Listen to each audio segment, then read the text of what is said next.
Hello everyone, I hope you're having a great day. Today I'm going to be doing some speed reviews of products I have been testing for the past month or more. As always, if you have used any of these products, please share your review down in the comments so that we can all benefit from our experience. And I'm always open to receiving suggestions from you guys as well as to what you would like to see me review. If there's anything you would like, go ahead and leave it down in the comments as well. I take a sip of tea and let's get started. Let's perhaps start with eyeshadow. The palette that I'm wearing at my eyes today is the Coastal palette from Alter Ego. This is their dupe of the Huda Beauty Rose Quartz palette. Usually I do like to get the original version, but that has been discontinued and done away with at this point. So this was my only way to try this palette. And I actually have to tell you, I think it's very, very nice. I'm gonna put up a video on the screen of arm swatches. This palette is right up my alley. It has a lot of cool tones in it. Very, very kind of blurple leaning or purple leaning with a few neutrals thrown in. So 100% this is a palette for me. I'm surprised I waited so long to get this palette. So let's talk about the mattes first. I think that a lot of people will like the type of mattes that these are. In terms of pigmentation, I would call it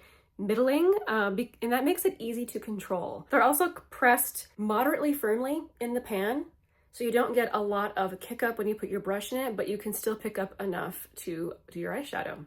You're not going to be in there scrubbing trying to pick up shadow. I never had any trouble blending these out or layering the mattes on top of each other. They always worked very nicely. There are a couple different formulas for these shimmers. So first let's talk about like the super sparkly ones. This is the one I'm wearing in my eye today. This is the shade Pearl and it is mega, mega sparkly. Now for the shades like that, there are a few. There's Pearl, Sparkle, Ripple, and Sand. For those ones, the micro glitters they're super beautiful, super sparkly, but they do tend to migrate a little bit. They might benefit from using a glitter glue. I don't know why I didn't put one on today, but you may notice that could be a thing with those. Glitter glue can be helpful. As for the other formula, for the shades Shore, Abyss, and Glow, also Siren and Starfish, those are a little bit more on the satiny side. Still very pretty, but not nearly as glowy and sparkly. I was actually very surprised by this shade Siren because it just kind of looks like a grayish mauve, right, in the pan. But it's actually, I can't help it, I have to show you this. So beautiful. It's got kind of a taupey purple thing going on, and that is such a glorious single eyeshadow shade. There are a few shades in here that aren't for me, like the shade Shore and the shade Starfish. Those are these kind of pinks that really do not work for me, but you know, that's for me personally. I know a lot of other people love those kind of pinks.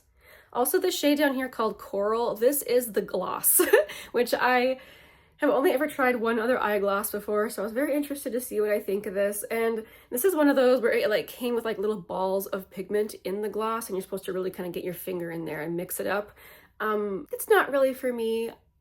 They really crease on me, so even if it looks very pretty and wet on my eyelid, it's not something I can really wear on a day-to-day basis. Definitely something that's fun to experiment with though. So I do like it. If you are into cool tones and purples, 100% you will love this palette. The second eyeshadow palette I was testing lately is this one from Milani. So this is the Whiskey Business Gilded Mini eyeshadow palette, and this is a completely matte, warm eyeshadow palette. So I was a little concerned when I first got it that these two shades might be too similar to each other. Actually, that's not the case. This shade, even though it doesn't really look like it in the pan, this shade is slightly deeper. For some reason, it looks like this shade's gonna be deeper, but it isn't. But they are a little close to each other. I do think that was a missed opportunity. They could have put something that was not so close to each other here. As for the formula, I thought it was very pleasant. Blended really easily, mattes layered easily. There wasn't any sort of skipping going on. There wasn't excessive powderiness. It wasn't pressed too hard in the pan. Like, I think this is a really nice everyday workhorse palette if you like a warm, neutral look. I tend to really like that look from time to time. So, you know, it's not that exciting, but honestly, sometimes what you just want is a nice matte, and this is very nice. Okay, let's talk about Salt New York. They sent me a PR package. So happy. I can't believe that I get to even say that. Salt New York, I just really enjoy the brand and I rarely get PR. So for them to even notice me and send it to me, I'm just so mind blown and grateful. So thank you so much. So one thing I hadn't tried from them was their concealer. It sent me the shade N12, which is the which is the same shade that I use in the Sneaky Balm. Also, if you haven't seen their new little single compact, I think this is so nice. It is a little wooden one and it swings open like this. And when you close it, it does magnetize shut. Very, very cute. So I admit I've struggled a little bit with the concealer. I do think there is definitely a few things to keep in mind when using this. First of all, this is way more pigmented than the Sneaky Balm. So with the Sneaky Balm, you may be used to just kind of going in and getting on your sponge and going in. That is going to be a problem if you do that with this. This is something you should use just a tiny little bit of at a time. Also, I don't like how it looks with a brush, but I found it could look a little heavy. I prefer using a finger, or actually I preferred using a damp sponge. That way it felt the most natural. I am wearing it under my eyes set with powder. Now, this did come with instructions. It specifically said set lightly with translucent powder. And I can see why they said that. This can look a bit heavy if you use too much powder. So this is one I actually don't like to powder. I don't think it takes powder that well. So I do prefer other concealers, I gotta be honest. But now that I have figured out my preferred way of using this with a sponge, using just a little bit, I can make use of it. They also sent me this beautiful palette of theirs. Let's talk about the two products that they sent. So this is their new blush. They are saying it's limited edition. They released it in 3 different depths, light, medium, and deep. This is the light version, and it is what I'm wearing as my blush. It does remind me kind of like the Tower 28 Magic Hour shade. This is kind of a popular shade right now. I thought it was very smart of them to release it in 3 different depths. It's a very easy to use everyday shade. If you've never tried the Salt New York blushes before, they really melt right into the skin. They're very lightweight, very, very pleasant. They aren't going to set completely down, so you are going to have a little bit more of a dewy cheek. Just something to keep in mind. It does say you can use it as a highlighter and a lip balm if you want to. I admit I have not tried it as a lip balm. As far as a highlighter goes, it personally doesn't have quite enough shine to it for me to use it that way. But if you're someone who doesn't like a lot of highlighter and just want a little bit of a natural shine, this is very pretty by itself. But let's talk about the highlighter that they sent. So this is the shade Pearl, which is their lightest shade, and it is what I'm wearing. And this actually has a lot of shine to it. Like, I've got whole glazed cheek thing going on, and the way that this melted onto my skin reminded me instantly of the one from Auric. In fact, I'm gonna quick swatch them next to each other. So here we'll have Pearl. We'll put Pearl here. And then in the Auric Daybreak palette, this highlight is called Ghost Flower. So first of all, right away, they reminded me of each other because they both give that kind of glazed appearance to the skin. And while they are similar in tone, they're not exactly the same. I would say the Salt New York is just a tiny bit more icy, and the one from Auric is just a little bit more neutral. But when I put it on, it instantly made me think of the other one, so I thought I would mention that. I cannot overstate how melting into the skin is like the whole thing with Salt New York. Things are very thin and lightweight. The only thing that's not thin and lightweight is the concealer. It's got more of a thick consistency. So overall, I really, really enjoy my Salt New York products. Thank you again. The mascara I was testing last month is the Paradise Big Deal Mascara from L'Oreal. I was very excited to try this because you guys know I love the Lash Paradise. Whenever we start talking about favorite mascaras, I have to mention that one. I think it is an absolutely incredible mascara, regardless of the fact that it's from the drugstore. So anyway, when I saw that this is in the Paradise line, I was like, well, I gotta try it. So this one has a brush that is really, really spiky, meant for really getting in there and separating your lashes. And it really, really accomplishes that. Like, oh man, I got some on my eyelid. Ignore that. But look at my lashes.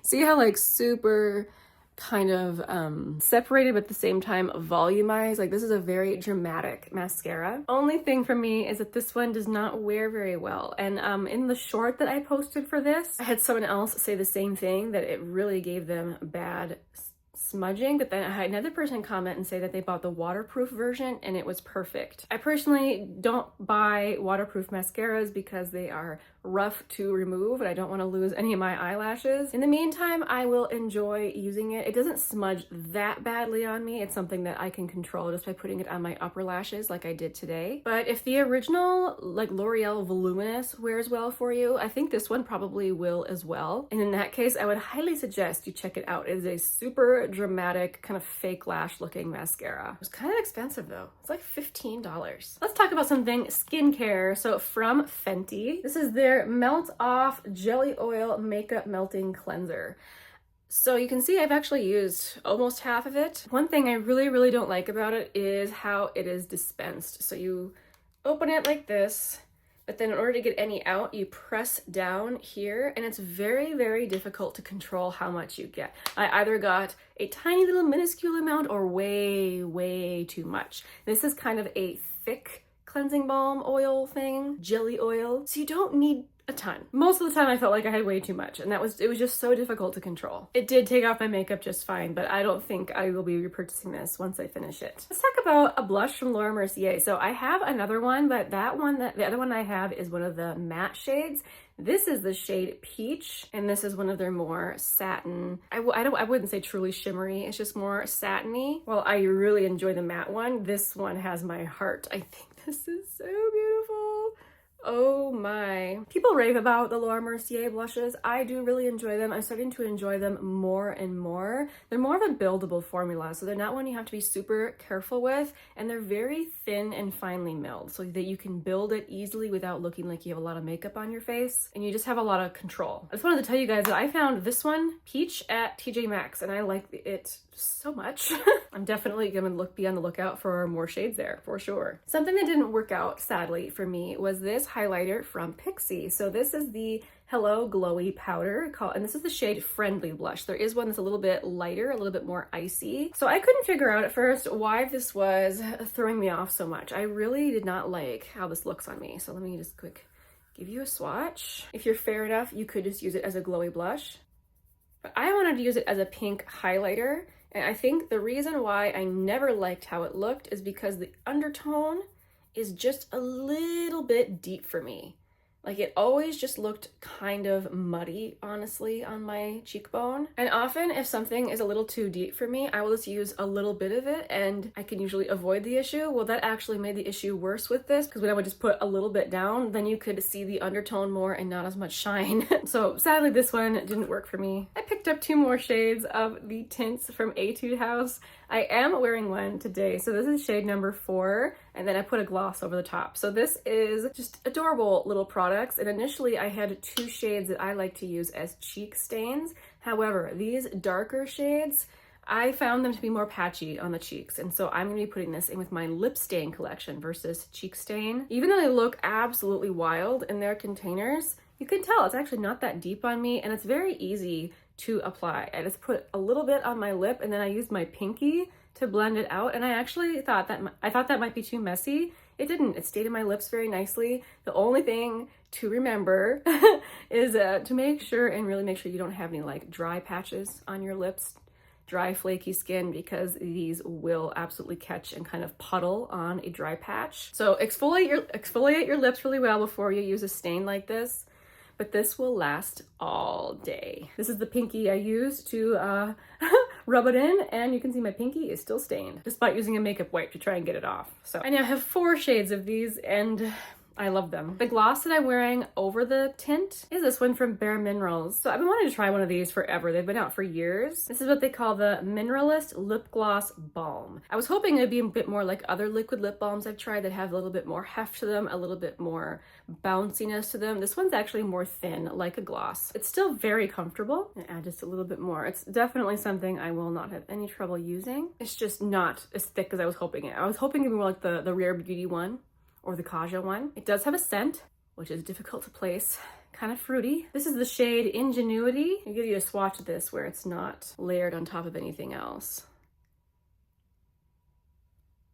So as you can see, it's just kind of a soft neutral pink. This shade does have some tiny, tiny micro, I guess you could say sparkles or glow in it, but it's not something I ever feel on my lips. So that part is great. It just helps it reflect light and make it a very pretty gloss. All right, I think that's everything that I was ready to review. Thank you so much for hanging out with me all the way to the end of the video. This is always where I like to share my tea of the day. Today I'm drinking premium Golden Monkey black tea. Golden Monkey is actually a great place to start if you want to try Chinese tea. It's very mellow, but at the same time full of flavor. Like, it doesn't have any sharpness to it, and it's good for several steeps. In fact, I'm on cup number 3.